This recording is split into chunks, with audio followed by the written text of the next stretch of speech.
লালমনিরহাটে ধর্ম নিয়ে কটূক্তির অভিযোগে হিন্দু সম্প্রদায়ের বাবা ও ছেলে আটক।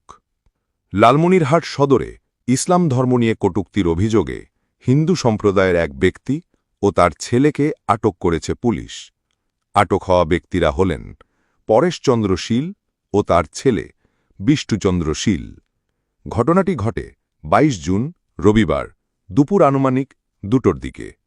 স্থান লালমনিরহাট পৌরসভার ৯ নম্বর ওয়ার্ড, হানিফ পাগলার মোড়। পরেশ শীলের মালিকানাধীন একটি সেলুনে ঘটে এই বিতর্কিত ঘটনা। স্থানীয় সূত্রে জানা গেছে, ওই সেলুনে চুল কাটাতে যান এক তরুণ।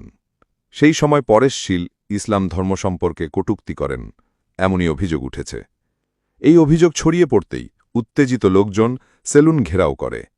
বাবা ও ছেলেকে গণপিটুনির শিকার হতে হয়। খবর পেয়ে দ্রুত ঘটনাস্থলে পৌঁছায় লালমনিরহাট সদর থানা পুলিশ। পরিস্থিতি নিয়ন্ত্রণে এনে বাবা ছেলেকে আটক করে থানায় নিয়ে যাওয়া হয়।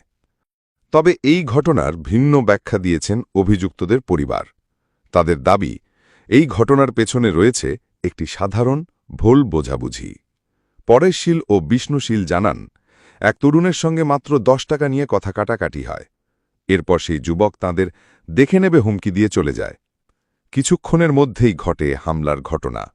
একদিকে ধর্মীয় অনুভূতির অভিযোগ, অন্যদিকে তুচ্ছ টাকা নিয়ে ঝগড়ার পাল্টা ব্যাখ্যা। ঘটনা তদন্ত এখন সময়ের দাবি। যথাযথ তদন্ত ও আইনগত প্রক্রিয়ার মাধ্যমেই বেরিয়ে আসবে আসল সত্য।